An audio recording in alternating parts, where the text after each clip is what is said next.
Mi alma tiene sed de Dios.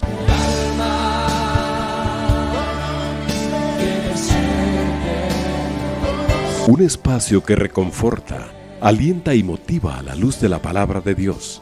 Un espacio de clamor e intercesión por todos aquellos que hoy necesitan una palabra de aliento de parte del Dios Todopoderoso.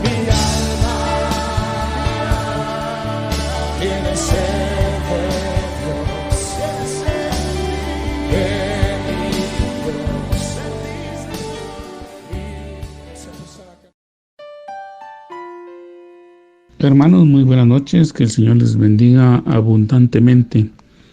Sean todos y cada uno de ustedes bienvenidos a este su espacio de la noche. Mi alma tiene sed de Dios. Agradeciendo como siempre el favor de su sintonía a lo largo de este día.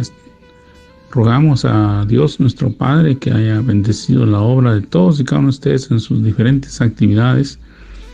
Y que el Señor haya permitido que usted llegue sin novedad a su casa y esté con los suyos. Si es que su jornada es matutina, si es vespertina, nocturna, pues le pedimos al Señor que lo guarde en la realización de sus actividades y que lo regrese con bien al lado de los suyos, al igual a aquellos que están iniciando la jornada nocturna. El Señor les conceda las fuerzas para realizar todas sus tareas con la adecuada diligencia y la debida precaución para evitar cualquier incidente. A todos y todas ustedes, muchísimas gracias. Que el Señor les bendiga abundantemente. Bien, amados hermanos, hemos estado hablando durante varias semanas, durante varios programas, sobre el tema primordial del regreso del Señor.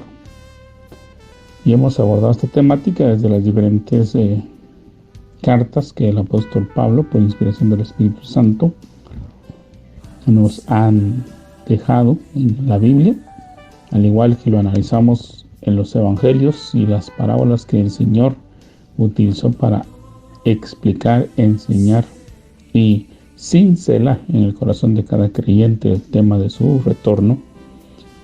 Y hemos estado desde hace unos días o algunos programas anteriores leyendo el libro de Apocalipsis, que indiscutiblemente teníamos que abordar. Hemos llegado ya, amados hermanos, al capítulo número 22, agradecidos con el Señor por su bondad para con cada uno de nosotros, el permitirnos leer y hacer algunas meditaciones, reflexiones o aportes referente a lo que leemos que está en este libro. El propósito, amados hermanos, no es infundir temor, sino que seamos enseñados, número 1, seamos bendecidos, número 2, porque la palabra de Dios es para edificación de los creyentes. Número 3, tenemos que entender que aunque este libro, amados hermanos, está escrito y nos deja ver que el contenido específico de los juicios que se desarrollan a partir ya del capítulo número 8 en adelante hasta el número 18 pertenecen única y exclusivamente a aquellos impíos, vamos hermanos, aquellos que no han creído, aquellos que se han rebelado contra el llamado que Dios ha estado realizando, y para aquellos que lamentablemente, amados hermanos, no den la talla de esperar o de aguardar el llamado que el Señor les ha realizado. Así que hemos estado estudiando este libro, amados hermanos, porque no queremos caer en ignorancia. Este libro el Señor lo dejó para que nosotros lo leamos, lo estudiemos, lo reflexionemos, como lo vimos al inicio de su lectura. Hay una bienaventuranza para aquel que lo lee, para aquel que lo escucha, mejor dicho, aquel que lo lee, aquel que lo estudia, aquel que lo medita, aquel que lo reflexiona. E indiscutiblemente, amados hermanos, el punto primordial de todo el desarrollo que yo he realizado es de que no podemos leer este libro sin la ayuda, sin la guianza del Espíritu Santo. Así que mi invitación es para que usted, amado hermano, y todo creyente que en algún momento se ha detenido a leer este libro, o mejor dicho, no ha querido realizarlo por el hecho de tener temor, de tener dudas, de pensar que es un libro complicado, amado hermano, ore fervientemente al Señor para que Él nos abra el entendimiento y podamos ir leyendo este libro, amados hermanos, bajo la guianza del Espíritu Santo. Queremos en esta oportunidad, amados hermanos, recalcar que nosotros estamos suplicando al Señor que nos dé la adecuada interpretación de este libro. Respetamos a todos y cada uno de aquellos que nos han antecedido, aquellos que han realizado su esfuerzo por darnos a conocer los acontecimientos de este libro, aunque algunas veces se ha distorsionado su uso, amados hermanos, para atemorizar a la humanidad y para atemorizar al cristianismo. Sin embargo, amados hermanos, nuestro Dios es un Dios de amor, claro que sí, es un Dios amoroso que el deseo de Él es que nosotros aprendamos de una manera adecuada, correcta, pacífica, oportuna, pero también, amados hermanos, si la necedad, la falta de diligencia, la pereza, el acomodamiento en algún momento nos impide que nosotros acudamos a buscar la enseñanza oportuna, pues definitivamente, amados hermanos, vamos a tener que ser sacudidos para que podamos aplicarnos a la lectura de este libro. Y que el Señor nos vaya manifestando ahí las bondades de su gracia. Indiscutiblemente, amados hermanos, todos los demás libros vienen a converger aquí, ya lo hemos platicado, lo hemos visto y lo vamos a seguir viendo en esta lectura del capítulo número 22. Todos los libros proféticos, los salmos, el Génesis y todos los 65 libros anteriores vienen a converger de una u otra manera aquí. Y se nos vuelve una riqueza ver todo lo que Dios ha preparado para cada uno de nosotros. Entonces, amados hermanos, en conclusión vamos a hacer un programa, si el Señor lo permite así, con los aspectos más importantes que hemos aprendido del Apocalipsis, número 1. Número 2, pues vamos a continuar también con la enseñanza que se les ofreció en un momento determinado en las falsas doctrinas, falsas enseñanzas que muchas veces son las que están conduciendo al pueblo de Dios a que se aparte de los caminos de Dios, o que de alguna manera han contaminado la interpretación de algunos libros, causando confusión en el pueblo de Dios. Así que vamos a continuar con esa serie de temas, pero por el momento vamos a hablar del capítulo 22 de Apocalipsis.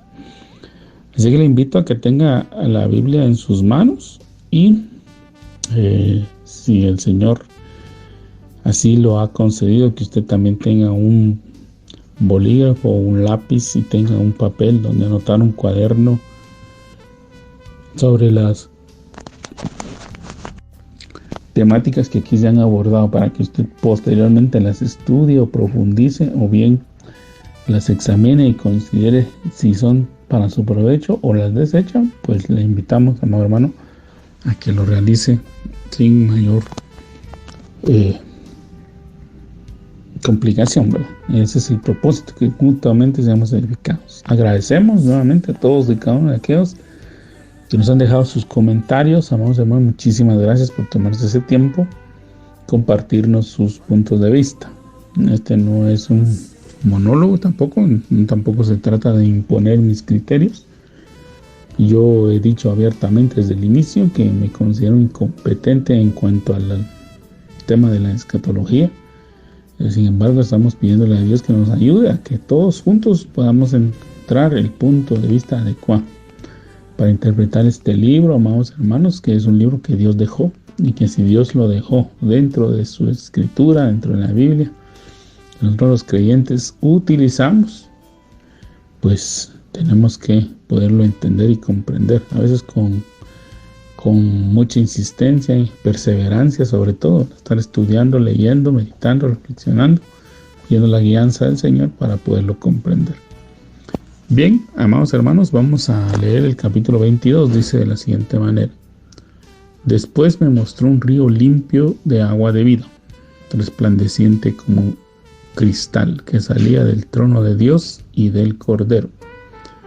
En medio de la calle de la ciudad, y a uno y a otro lado, estaba el árbol de la vida, que produce 12 frutos, dando cada mes su fruto, y las hojas del árbol era para la sanidad de las naciones.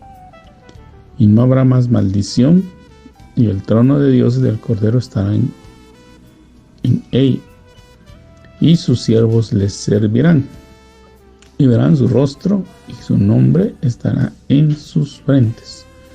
No habrá allí más noche, y no tienen necesidad de luz de lámpara ni de luz del sol, porque Dios el Señor los iluminará, y reinarán por los siglos de los siglos.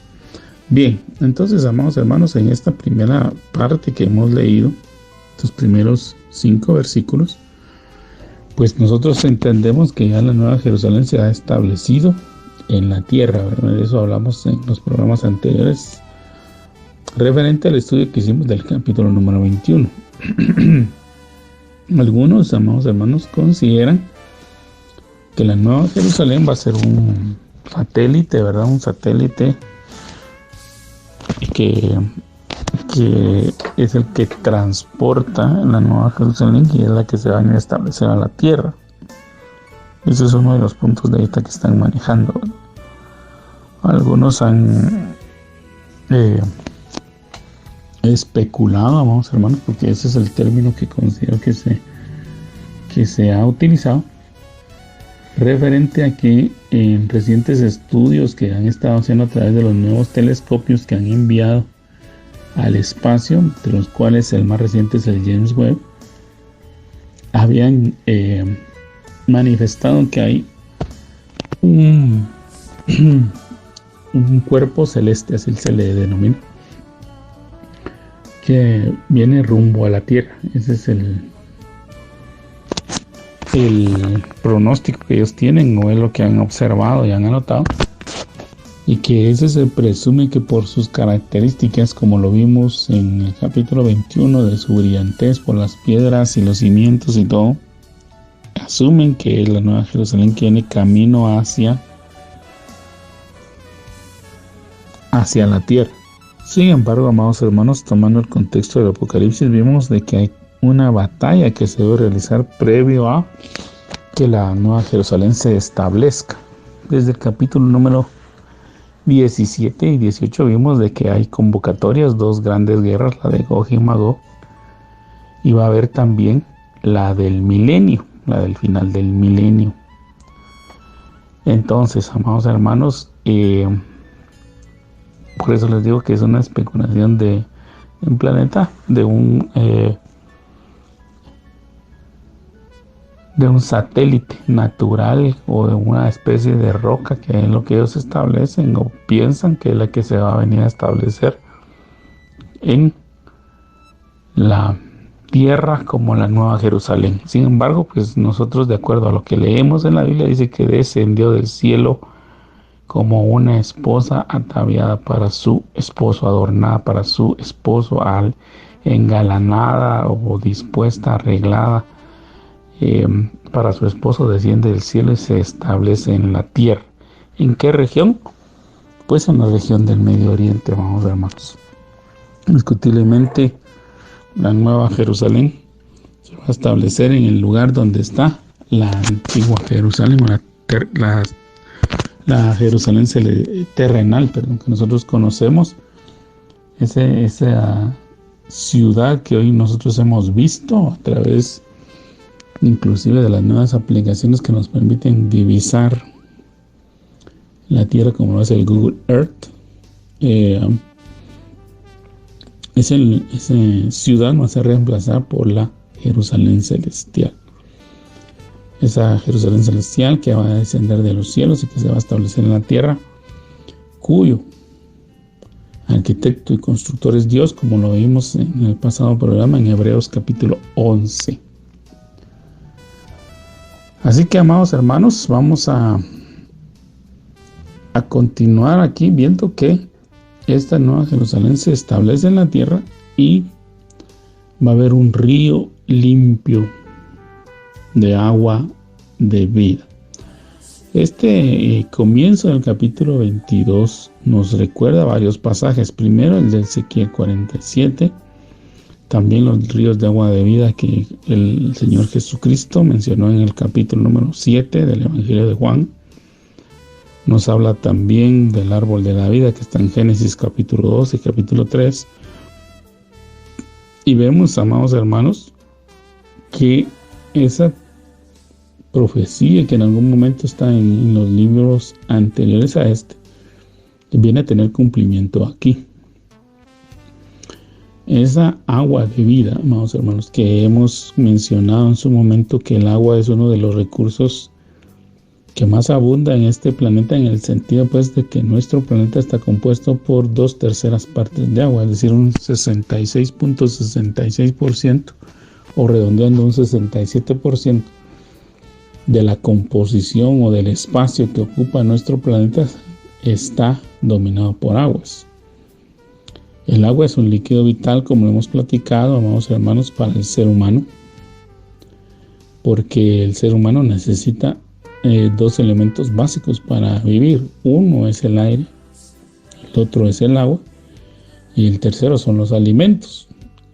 Aunque los alimentos sean escasos, pero el ser humano consuma agua potable sin lugar a dudas, tiene posibilidades de subsistir, ¿verdad? Porque el agua es, si usted me puede utilizar este término, como parte del combustible que el ser humano utiliza para vivir.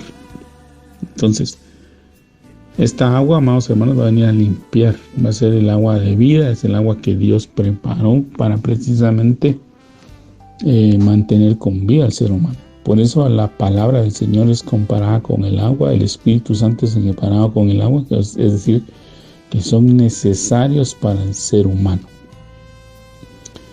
Y, amados hermanos, precisamente en ese contexto, el día de ayer, en uno de los medios de comunicación de nuestro país y en muchos otros, tanto de los que se puede leer físicamente, es decir, en una edición en papel, también en unas ediciones digitales, como le denominan ahora, a esa consulta que se puede hacer a través del internet en los diferentes diarios de los diferentes países. Amados hermanos, una de las preocupaciones que ha cobrado fuerza desde los años 90 hacia acá es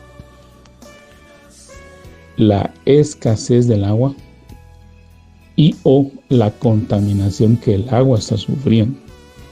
Lamentablemente el ser humano, amados hermanos, en su afán, en su codicia, en su avaricia, no ha tomado las debidas precauciones para el manejo de las aguas residuales, aguas contaminadas o aguas que no se pueden utilizar debido a algún grado de contaminación, y las aguas puras están siendo cada vez más escasas, utilizadas para el riego, para el consumo de alimentos o la elaboración de alimentos, mejor dicho, y para la limpieza e higiene personal. Recordemos que uno de los elementos que más se utiliza para la limpieza es el agua, hermanos, tanto para la limpieza del ser humano como para la limpieza de la ropa que utiliza el ser humano, como la limpieza de los lugares donde el ser humano vive.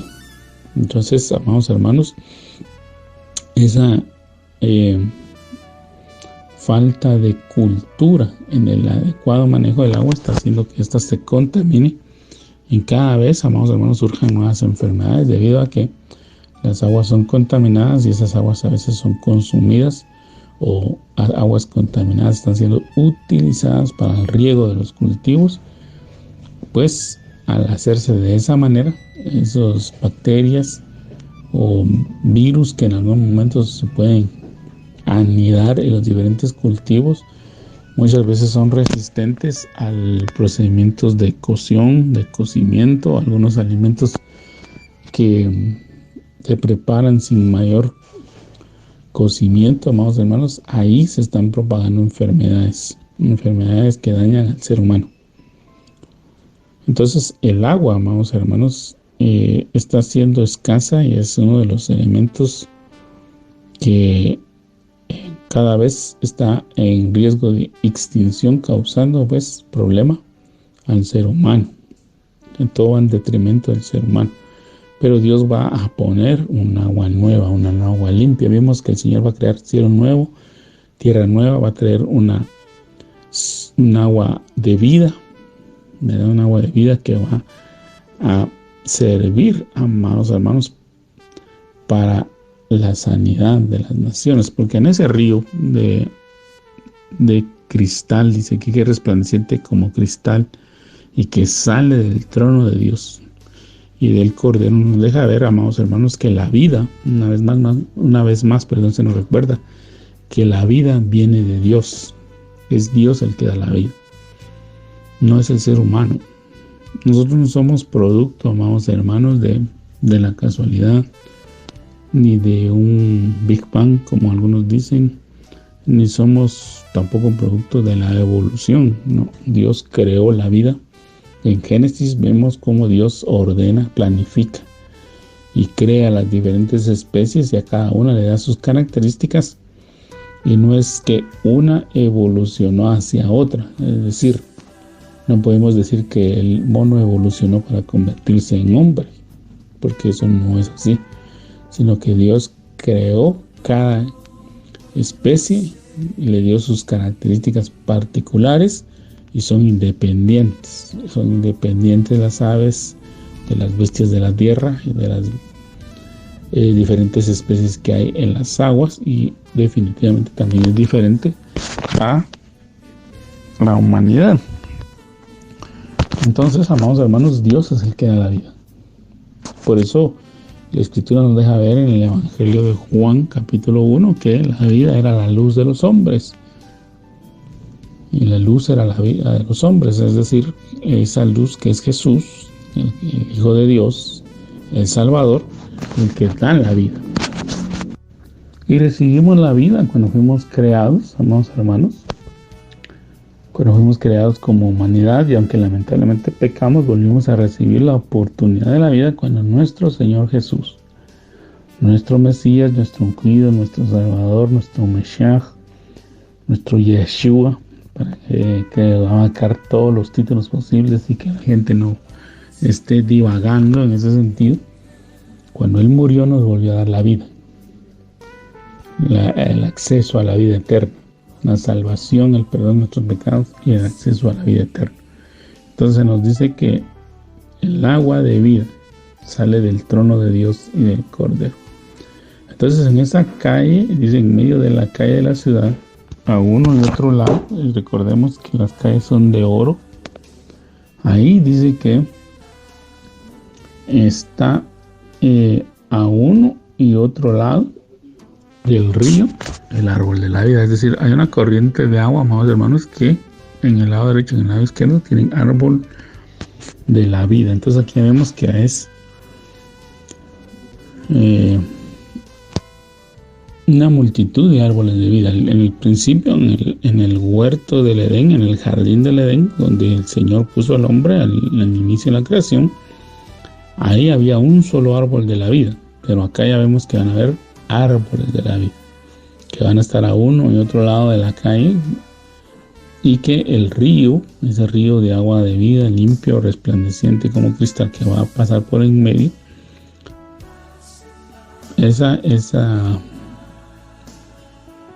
ese fruto, por lo que yo veo aquí, o estoy deduciendo, y eso es una deducción mía, ¿no?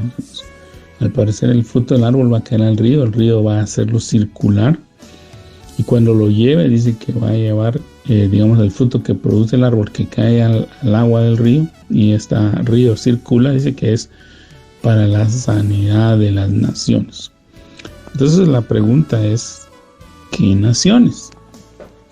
Bueno, la teoría número 1 que hay, amados hermanos, es de que aquellos que no formen parte del cuerpo de la novia van a ser considerados como esas naciones que son salvas. Esa es la teoría número 1.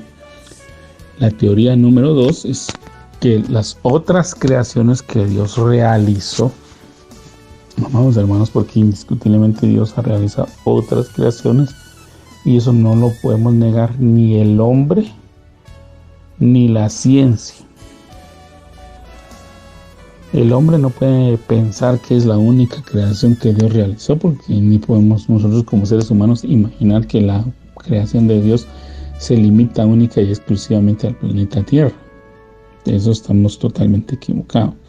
Nosotros vemos el cielo, vamos hermanos, y ahora que hemos tenido la oportunidad con el avance de la tecnología de salir del espacio terrestre y incursionar en el espacio con los elementos o los telescopios, como en su momento lo fue el Hubble y ahora lo es el James Webb, nos damos cuenta de que fuera de nuestra galaxia, de este sistema solar donde nosotros estamos, donde hay un sol, 9 planetas y hay una composición de muchas cosas hermosas que realizó aquí, hay otras galaxias. Se han contabilizado millones de galaxias, miles de millones de satélites, estrellas, nebulosas, soles, etc. Entonces, amados hermanos, no podemos pensar o limitar nuestro pensamiento a creer que somos la única creación, o como algunos científicos manejan, que somos la única vida inteligente en todo este espacio, porque eso sería hasta tonto pensarlo. Entonces, amados hermanos, como lo platicamos en su momento y lo vuelvo a recordar ahora, hay un método que la ciencia, y más que la ciencia, aquellos que de alguna manera tienen un conocimiento mayor que el que la humanidad promedio maneja, han estado de alguna manera motivando o haciendo ver a la humanidad en general que es posible que otras creaciones u otros seres, algunos semejantes a nosotros y otros totalmente diferentes, puedan en determinado momento acercarse a nuestro planeta. Desde los años 60, más o menos, desde que el cine empezó a cobrar un auge, una fuerza en todo el mundo, ha servido para transmitir de alguna manera cierta información hacia todos los seres humanos. Y entonces, amados hermanos, se nos ha estado hablando ya de la incursión de otros seres. Como les repito, algunos semejantes, otros totalmente diferentes, algunos parecidos hacia la Tierra. Entonces, converger, vamos hermanos, de las diferentes creaciones se va a dar aquí en la tierra cuando el Señor establezca el cielo nuevo y la tierra nueva. Ya lo vimos también en la segunda carta de Corintios. Como les repito, usted puede tomar lo que usted considere que le funciona y lo que no, pues deséchelo, vamos hermanos. Yo cumplo con decírselo. Entonces el cine ha sido como la ventana de Overton, que le llaman, a ese sistema donde están de alguna manera preparando mentalmente a las personas para que tengan esa aceptabilidad de la posibilidad de que otras creaciones o otras entidades empiecen a manifestarse en este plano terrestre.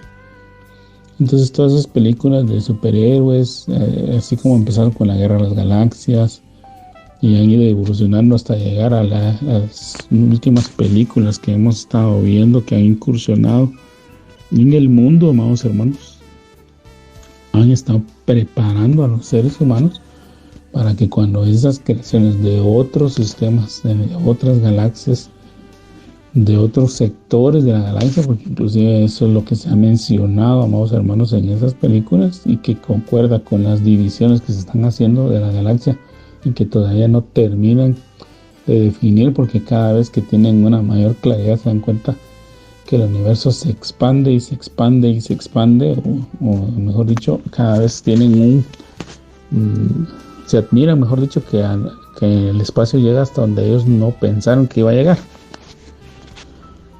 Entonces el asombro por las creaciones de Dios se sigue dando. Entonces, amados hermanos, estas naciones que se mencionan aquí, es posible que sean esas naciones de otros planetas, de otros universos que aquí. Obviamente, amados hermanos, cuando Dios se manifieste en esta tierra y haga descender la Nueva Jerusalén, la Tierra va a subir de estatus, no va a ser un planeta cualquiera, va a ser un planeta totalmente diferente, va a tener un auge, una fama, si se me permite utilizar esa expresión, porque va a ser el planeta de Dios, la ciudad de Dios, el lugar donde Dios habita. Y entonces, amados hermanos, todas las naciones, es decir, todas las otras creaciones van a querer venir acá, a donde está el Dios verdadero, el Dios viviente. Entonces, esa es la otra teoría, hermanos. Ya hay una tercera que esa sí yo no la considero, porque algunos dicen que van a haber países cuya tecnología actual les va a permitir de alguna manera subsistir algún tipo de holocausto, y que precisamente cuando el reino milenial se establezca se van a manifestar. Yo difiero mucho de ella, amados hermanos, porque vemos que el Señor hace un juicio, y en este juicio no van a ver quién se puede esconder, porque es tonto pensar quién se va a poder esconder de la soberanía de Dios. O sea, eso no cabe en la mente de ninguna persona. Y pensar que van a haber países completos que por su movimiento armamentista, es decir, o la cantidad de armas que posea o la tecnología que tenga, va a poder de alguna manera proteger a los suyos de cualquier juicio, de cualquier cataclismo y de cualquier circunstancia. Es muy tonto pensarlo, ¿no? Yo por eso difiero de eso, ¿verdad? Respeto su punto de vista, porque cada quien trata de defenderlo de la mejor manera, pero considero que no es así. Bueno, habiéndoles expresado esto, amados hermanos, que nos deja claramente que ya no habrá más. El verso 3 del capítulo 22 dice: y no habrá más maldición. Obviamente, amados hermanos, aquel suceso lamentable que vino sobre la tierra derivado del pecado del hombre es quitado en definitivo, ¿verdad? Dios hace una limpieza total. La maldición vino por causa del pecado en hombre, pero la bendición, como nos enseña Romanos, viene también por uno más que hombre, que es Jesucristo, en el postrer Adán, como le llama el libro de Romanos. Ese ser celestial que vino, que es el Señor Jesús, que tomó un cuerpo semejante al nuestro y que debido a su sacrificio, amados hermanos, expió el pecado de la tierra y erradica la maldición. Pues ahora ya en definitiva se ejecuta esa ordenanza de parte de Dios, y ya no hay más maldición. Ya no hay más maldición. El trono de Dios y el Cordero está en ella, y sus siervos le servirán. Entonces nuevamente vuelve a recalcar la presencia del Dios Todopoderoso, de su amado Hijo, el Espíritu Santo y la Iglesia ya en la tierra. Obviamente los que realzan es el trono de Dios, el Dios Todopoderoso, el Cordero, el Espíritu Santo, que sin lugar a dudas va a estar ahí, porque en este proceso, amados hermanos, está narrando ya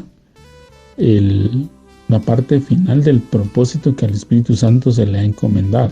En este capítulo 22, como lo vamos a ver más adelante, el Espíritu Santo está terminando su encomienda, en el sentido pues de cuidar y pastorear a la iglesia y a entregarla a Dios y al Cordero, para que el Espíritu Santo vuelva a unirse a esa triunidad de Dios, ¿verdad?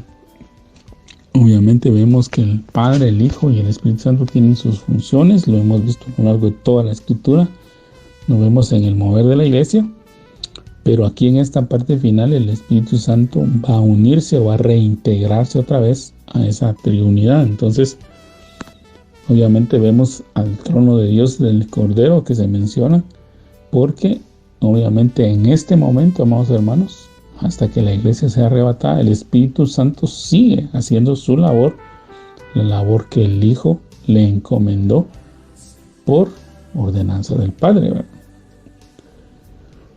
Luego dice que van a haber siervos que les servirán. Una vez más aparece la categoría que les mencioné, amados hermanos. Los siervos Por eso los ministros se considera que no son parte de la novia. Tienen otra función específica, amados hermanos. También las parábolas así lo dejan ver. Pero van a seguir sirviendo a Dios. No es que se terminó su servicio. Van a seguir sirviendo a Dios en otras funciones, en otro nivel. ¿Qué funciones tendrán? Pues eso ya es disposición de Dios, amados hermanos. Sabemos que el Evangelio es eterno, ya lo leímos también cuando se mencionaron los juicios de Dios. Dice que un águila en los cielos, eso es lo que mencionan algunas traducciones. Otras traducciones dicen que un ángel que estaba en el medio del cielo llevaba el Evangelio eterno. Entonces ese Evangelio eterno, amados hermanos, tiene que ser predicado ya no solo en la tierra, sino en todo el universo, en todas las demás creaciones que Dios ha realizado. Dice ahí que no habrá más maldición, el trono de Dios y el Cordero estarán en ella, y sus siervos les servirán, y verán su rostro, y su nombre estará en sus frentes. Entonces, amados hermanos, aquí en contraste a lo que vimos en las marcas que el enemigo realiza tanto en la frente como en la mano derecha de los que no han creído en Dios, Dios pone un nombre. Dios no pone una marca, Dios pone el nombre de cada uno en la frente. Vemos que esa, bendición, esa dicha, amados hermanos, estaba descrita en los capítulos 2 y 3 de Apocalipsis. Ya lo vimos en las situaciones que el creyente debe de vencer, amados hermanos, y que se manifiestan en cada una de las iglesias. Aunque son 7 cartas, amados hermanos, más que 7 iglesias físicas, ahora se está refiriendo a 7 características o a 7 deficiencias o a 7 situaciones que se pueden manifestar en la iglesia y que deben de ser erradicados porque a Dios no le agrada. Ese es el punto. Y el que venciere, el que le hiciere caso, el que se sometiere a lo que Dios predispone, va a recibir su recompensa. Y una de ellas, amados hermanos, es el nombre nuevo, que vemos que le va a ser designado, le va a ser grabado en su frente. Obviamente, amados hermanos, una de las posturas es que va a ser el nombre de cada uno. La otra postura, que es la que con la que yo me apunto, es que Dios va a grabar en la frente de cada uno el nombre de Él para demostrar que somos de su propiedad. Y eso también va a significar o se va a materializar, amados hermanos, en aquel mandamiento que el Señor dijo. Recordemos que el Señor dio la adecuada interpretación a los mandamientos que estaban descritos en la Torá y dijo: amarás al Señor tu Dios con toda tu mente, con todas tus fuerzas, con todo tu corazón, ¿verdad? Entonces, la palabra mente no estaba o no figura en el Antiguo Testamento, se asume que está, porque el corazón es el centro del pensamiento y de los sentimientos, pero el Señor lo amplía y lo deja claramente dicho en los evangelios y dice: amarás al Señor con toda tu mente, con toda tu forma de pensar, ¿verdad? Y pues todos sabemos que el pensar se realiza aquí en el cerebro, en la frente, ¿verdad? En la frente es como el inicio del cerebro, si usted lo quiere ver ahí. Entonces ahí, en esa parte, el Señor va a grabar su nombre, es el nombre de Él. Ese es el nombre que se va a grabar aquí, para que estemos constantemente presentes o tengamos siempre presentes tanto nosotros como los que nos ven, que servimos al Dios vivo. Bueno, dice: no habrá ahí más noche y no tienen necesidad de luz de lámpara ni luz de sol, porque Dios el Señor los iluminará y reinará por los siglos de los siglos. Entonces, amados hermanos, pues obviamente la creación que en su momento realizó Dios en Génesis 1 es sustituida, pues obviamente, por el Dios Todopoderoso, que Él es el que lo llena el todo en todo. Ahí es donde vemos esa manifestación gloriosa. Por eso insisto, amados hermanos, en que cuando el Señor establezca su reino sobre esta tierra, esta tierra cambia de categoría, amados hermanos. Va a ser, digamos, que un planeta con fama, si usted me permite decirlo de esa manera, porque Dios está habitando en él. Entonces todos van a querer venir a servir, a rendir pleitesía al Dios Todopoderoso. Le menciono porque la figura está en el primer libro de los Reyes. Dice que había gente de muchas naciones que quería venir a oír y a conocer a Salomón, a oír la sabiduría que Dios le había dado, a ver la gloria que Dios le había dado. Entonces, si así sucedía con un rey terrenal, amados hermanos, ¿cuánto más no ha de suceder con el único Dios verdadero, manifestándose, amados hermanos, en medio de su creación, de todas las creaciones que Él realiza? Bueno, capítulo 22, versículo 6 en adelante leemos de la siguiente manera: y Él me dijo, estas palabras son fieles y verdaderas. Y el Señor, el Dios de los espíritus de los profetas, ha enviado su ángel para mostrar a sus siervos las cosas que deben suceder pronto. He aquí vengo pronto. Bienaventurado el que guarda las palabras de la profecía de este libro. Yo, Juan, soy el que oyó y vio estas cosas. Y después que las hube oído y visto, me postré para adorar a los pies del ángel que me mostraba estas cosas. Pero él me dijo, mira, no lo hagas, porque yo soy consiervo tuyo, de tus hermanos los profetas y de los que guardan las palabras de este libro. Adora a Dios. Y me dijo, no selles las palabras de la profecía de este libro, porque el tiempo está cerca. El que es injusto sea injusto todavía, y el que es inmundo sea inmundo todavía, y el que es justo practique la justicia todavía, y el que es santo santifíquese todavía. He aquí, yo vengo pronto y mi galardón conmigo, para recompensar a cada uno según su obra. Yo soy el alfa y el omega, el principio y el fin, el primero y el último. Amados hermanos, voy a detenerme aquí en el verso 2, aunque quisiera terminar de leer los pasajes, para completar el capítulo. Pero es importante, amados hermanos, que notemos que una vez más aparece la frase, y estas palabras son fieles y verdaderas. Recordemos que ya lo hemos visto por lo menos en 3 ocasiones en el Apocalipsis, que Dios está afirmando que lo que aquí se está describiendo va a ocurrir. Es algo que Dios ha determinado, no es algo que vaya a ser un juego, no es algo que sea un invento, no es algo que se esté, anunciando para atemorizar a las personas, porque a Dios no le sirve, amados hermanos, que la gente lo siga por temor. Nosotros debemos de seguir y servir a Dios por amor, que es muy diferente. En el amor no hay temor.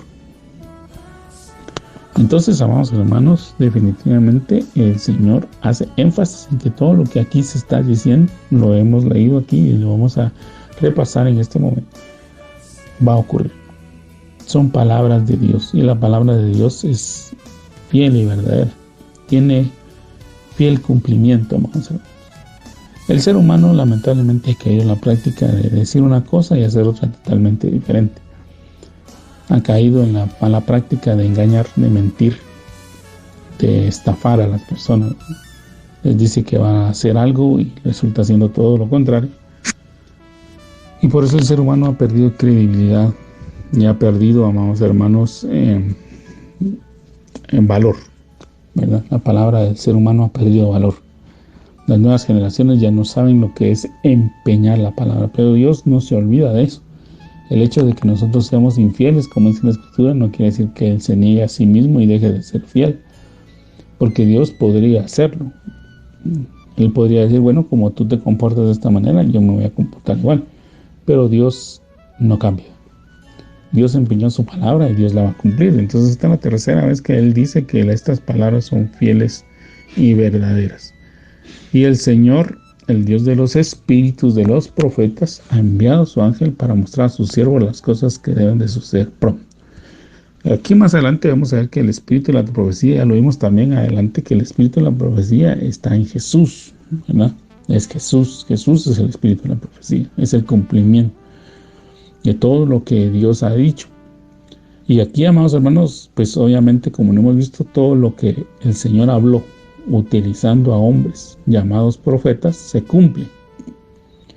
todo lo que el Señor habló por medio de Isaías, de Jeremías, de Ezequiel, de Joel, de Oseas, de Nahum, de Abdías, etcétera, etcétera. Todos y cada uno de los profetas viene a tener cumplimiento aquí. ¿Por qué? Porque una de las señales del profeta genuino y verdadero que ha sido llamado por Dios y que es respaldado por Dios es que aquello que dice tiene su cumplimiento cuando viene de Dios, ¿verdad? Y conduce a adorar a Dios. Y aquí es lo que se nos vuelve a recordar. Yo sé que muchos amados hermanos, incluyendo su servidor, hemos caído en el error de interpretar el he aquí vengo pronto que se menciona en el verso 7 y en el verso 12 y en muchas otras profecías bíblicas. El he aquí vengo pronto, nosotros a veces lo tomamos muy gramaticalmente, es decir, la gramática actual nos ha enseñado que pronto es una acción ya de inmediatez, ¿verdad? Pronto que puede ocurrir en los próximos 10 segundos, 15 segundos, es decir, tiene un tiempo de cercanía muy inmediato. A eso me refiero. Puede ser, aquí vengo pronto, en los próximos 10 minutos, en la próxima hora. Pero, amados hermanos, recordemos que Dios, o el tiempo, la forma, mejor dicho, en que Dios maneja el tiempo no es igual al tiempo que nosotros manejamos. Ya lo analizamos en su momento y una vez más se lo recuerdo en el Salmo 90 y en la primera carta de Pedro, cuando el Señor nos recuerda el pasaje que dice aquí que para el Señor 1000 años son como un día. Entonces vemos que el Señor tiene un espacio de tiempo muy diferente al que nosotros manejamos, ¿verdad? Nosotros manejamos hora de 60 minutos, día de 24 horas, minuto de 60 segundos, así lo manejamos nosotros, pero Dios lo maneja totalmente diferente. El espacio-tiempo de la forma en que Dios lo maneja es muy distinto. Obviamente donde Dios está no hay tiempo. Dios vive en la eternidad. Entonces, amados hermanos, el he aquí vengo pronto lo que nos recuerda, amados hermanos, o lo que nos debe de motivar es de saber que el Señor va a venir en el momento que Él lo considere más oportuno. Vemos, amados hermanos, si usted ha estudiado la Biblia y se ha esforzado en leerla, se dará cuenta que de que Dios le da la profecía a Adán y Eva en Génesis capítulo 3, verso 15, se estima que antes del aparecimiento del Señor Jesucristo hubieron por lo menos 4000 años. 4000 años de espera. 4000 años en que, pues obviamente, cada uno de aquellos que recibieron en parte, amados hermanos, el mensaje de parte de Dios del nacimiento del Mesías, de aquel que los iba a salvar y rescatar, amados hermanos, hubo un tiempo de espera y el Señor vino. Dice en Gálatas que a su tiempo se ha llegado el momento oportuno. Dios envió a su Hijo, nacido de mujer, para cumplir el propósito que Él ya había anunciado por boca de sus profetas. Entonces, amados hermanos, la primera venida tuvo fiel cumplimiento. En esa venida hacia morir de una forma cruel, de una forma despiadada, de una forma violenta, amados hermanos, se cumplió. ¿Cuánto más nos va a cumplir la venida por su iglesia y la venida por el juicio y la venida por el establecimiento de su reino? Es decir, lo amados hermanos, que quiero que guardar eso en su corazón. Y como lo he estado insistiendo, amados hermanos, más que transmitirle un conocimiento y una serie de opiniones, porque obviamente el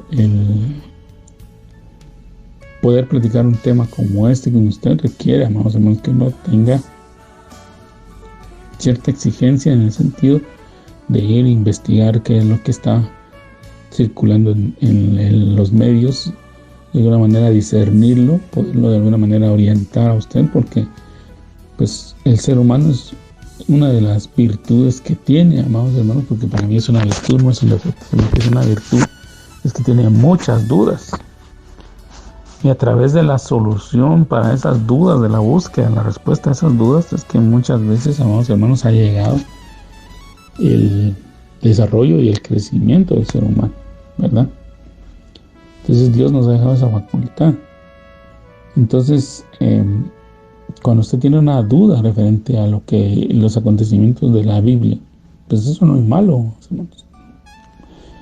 Dios nos ha dejado suficientes herramientas como para que nosotros investiguemos, leamos, y por eso le digo y le insisto, leamos la palabra, busquemos del Señor, tengamos comunión con Él, y eso es lo que nos va a permitir precisamente que Dios mismo vaya respondiendo a nuestras dudas. Y que seamos más acuciosos, amados hermanos. Es decir, que no nos dejemos llevar por todo lo que algunas personas dicen. Es cierto, nosotros les debemos respeto y honra a los ministros. Yo eso no lo estoy quitando. Líbreme el Señor de semejante barbaridad. No, yo lo que le estoy diciendo, amados hermanos, es que también nosotros analicemos. Que también nosotros busquemos, leamos. Crezcamos, ¿verdad? Que tengamos esa edificación mutua. La iglesia al principio, amados hermanos, aunque nosotros ahora se nos acusa que tenemos un modelo griego incrustado porque se nos dice que tenemos que levantarnos o hay alguien que dirige y da la palabra y da un discurso, amados hermanos, una oratoria donde muchos solamente escuchan. En la iglesia al principio, amados hermanos, no era así. Todos compartían. Todos estudiaban, eso era lo que se hacía. Alguien leía la porción de la Escritura, daba lo que el Señor le había dado y otros empezaban a compartir ahí lo que habían recibido, de tal manera que así como dice la Escritura que compartían el pan, no se refiere únicamente a que agarraban un pedazo de pan dulce o pan tostado y se lo daban a los hermanos y tomaban su cafecito. No es eso lo que nos estamos imaginando, ¿no? Se refiere a que aquel pan de la palabra, aquel pan que Dios les había dado, ellos lo recibían y lo daban a los demás, y los demás le daban a uno lo que habían recibido para la mutua edificación. Ese era el propósito. Por eso dice el apóstol Pablo que todo aquello que sea para edificación lo retengamos, y todo aquello que no sea para edificación lo desechemos. Entonces, amados hermanos, en esta oportunidad yo sí quiero decirle que aquí vengo pronto. Es un término que a nosotros nos debe alentar que el Señor en su momento va a cumplir aquello que ha dicho. Y nosotros debemos de ser edificados y debemos de permanecer fieles. Como lo he repetido antes y lo vuelvo a repetir ahora, amados hermanos, y que es parte de las conclusiones que tenemos que sacar de estos estudios, es que el Señor en ningún momento mandó a fechar. En ningún momento. Respetamos aquí a los ministros, amados hermanos, que hacen sus cálculos. Yo también he hecho los míos. Yo escucho a sus siervos y les he manifestado, mejor dicho, mi respeto por esa preparación que han tenido en realizar sus cálculos y analizarla, estudiar la profecía bíblica. Y hemos compartido con algunos de ellos, pero el Señor nunca nos mandó fecha, ni nos mandó a poner fecha, ni a motivar al pueblo del Señor para que se preparen para el año X o el año Y, sino que nosotros, amados hermanos, todos los días debemos de alentar al pueblo de Dios para que esté preparado, para que en ese momento, amados hermanos, esté preparado, para que esté preparado, que ya sea que el Señor venga hoy, venga mañana, venga en la noche, venga en el día, venga en una semana, en 15 días, en un mes, en medio año, en un año, o en el tiempo que el Señor determine venir, porque Él es el que determina cuándo va a venir, y Él es el que dice, ya es el momento, amados hermanos, porque Él es el soberano, no soy yo, es Él, ¿verdad? Él es el que manda, entonces Él va a venir. Entonces, amados hermanos, el aquí vengo pronto es una exhortación para que nosotros no olvidemos estar preparados. Por eso dice aquí, bienaventurado el que guarda las palabras de la profecía de este libro. Entonces, amados hermanos, entiendo que algunos lo limitan solo en el Apocalipsis, pero para mí está hablando de toda la Biblia en su conjunto, porque toda la Biblia en su conjunto, como lo hemos visto, viene a converger en el libro de Apocalipsis. Toda la Biblia, amados hermanos, nos habla de Jesús, de su venida, de su regreso, del establecimiento de su reino y de que nosotros, sus hijos, sus siervos, sus ministros, estemos preparados y que lo estemos esperando. Esa es la exhortación de toda la Escritura. Si usted la lee detenidamente de principio a fin, amados hermanos, despojándose un poco del cassette instructivo que ha recibido, entonces se da cuenta que el hilo o el tema es uno solo: la salvación del hombre. El amor de Dios por el hombre, como Dios creó al hombre, ha perdonado al hombre, ha hecho todo lo posible por salvar al hombre y que el hombre viva junto con él, que Dios y el hombre tengan comunión. Ese es el tema. Obviamente Dios es todo en todo, amados hermanos. Él no nos necesita. Yo creo que ese es un tema que a veces a nosotros se nos olvida. Dios no nos necesita, pero es claro, amados hermanos, de que Dios tiene un amor especial por nosotros y que por ese amor Él ha hecho muchas cosas. Entonces, amados hermanos, es el tiempo que nosotros apreciemos ese amor, que no lo menospreciemos ni tampoco pensemos que podemos usar eso para pretexto, para decirle a Dios que entonces soporte todas nuestras sanganadas. No, bajo ningún punto de vista. Dios tiene paciencia, Dios nos ordena, nos manda que nos ordenemos y que nos afirmemos. Entonces, amados hermanos, vemos acá que el Señor quiere que nosotros recordemos que Él viene. Y dice aquí: yo, Juan, soy el que oyó y vio estas cosas. Juan está recalcando, amados hermanos, que todo lo que él escribe no se lo imaginó ni lo soñó, que no es producto de una desvelada o de haber tenido pesadillas, sino que él tuvo una experiencia vívida y real.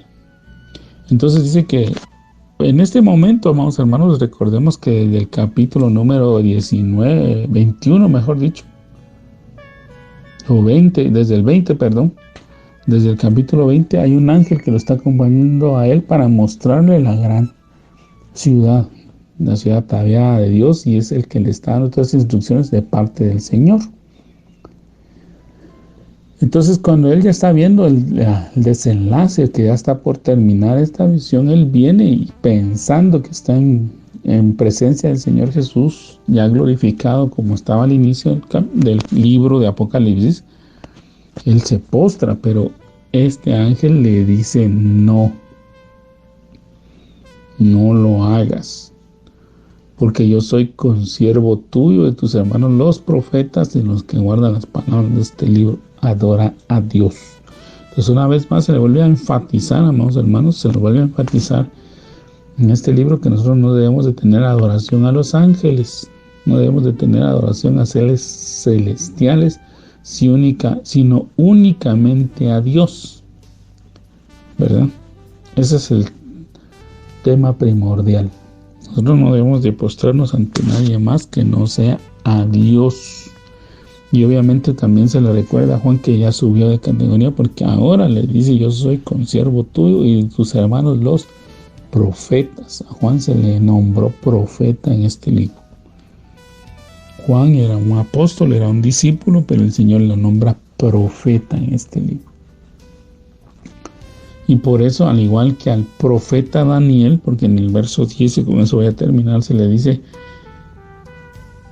a Juan, y Juan lo escribe de esa manera: y me dijo, el ángel que le prohíbe a él postrarse, le dice: no selle las palabras de la profecía de este libro, porque el tiempo está cerca. En cambio, en el libro de Daniel, capítulo 12, verso 9, se le dice: sella estas palabras hasta el tiempo del fin. Eso fue lo que se le dijo a Daniel, pero a Juan se le está diciendo que no la selle, que deje abierto el contenido para que todo aquel, amados hermanos, que tiene sed, como es el Evangelio de Juan, que son palabras de Jesús: todo aquel que tenga sed, venga y beba.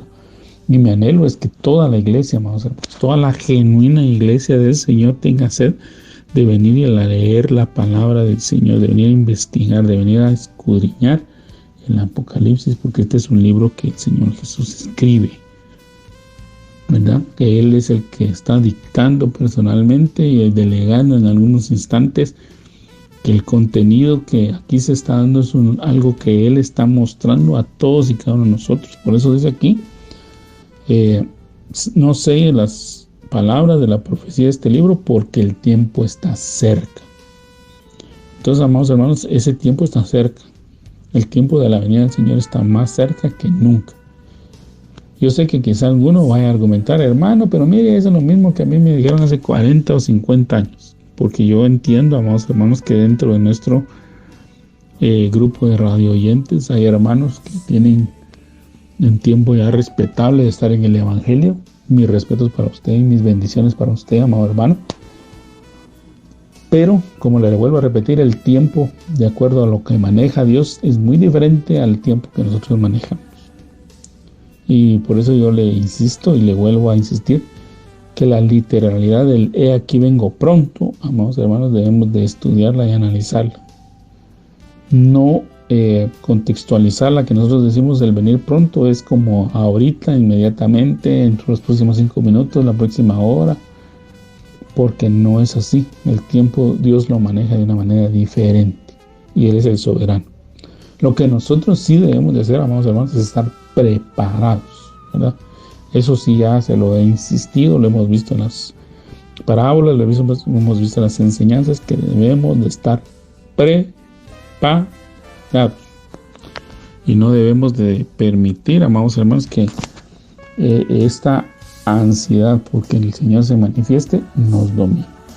Bien, lo voy a dejar hasta ahí, amados hermanos, porque el tiempo se me fue otra vez. Pero le agradezco a usted el favor de su sintonía, que el Señor le guarde, que el Señor le bendiga. Y si Él lo permite, en otra oportunidad estaremos nuevamente platicando con ustedes la palabra del Señor.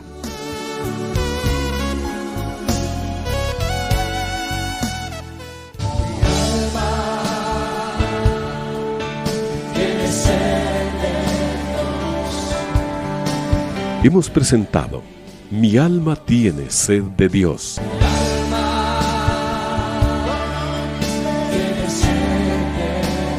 Te invitamos a escuchar nuestra próxima audición, cuando nuevamente estaremos delante del Señor exclamando: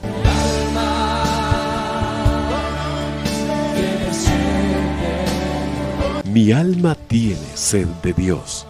No te lo pierdas. Tiene sed.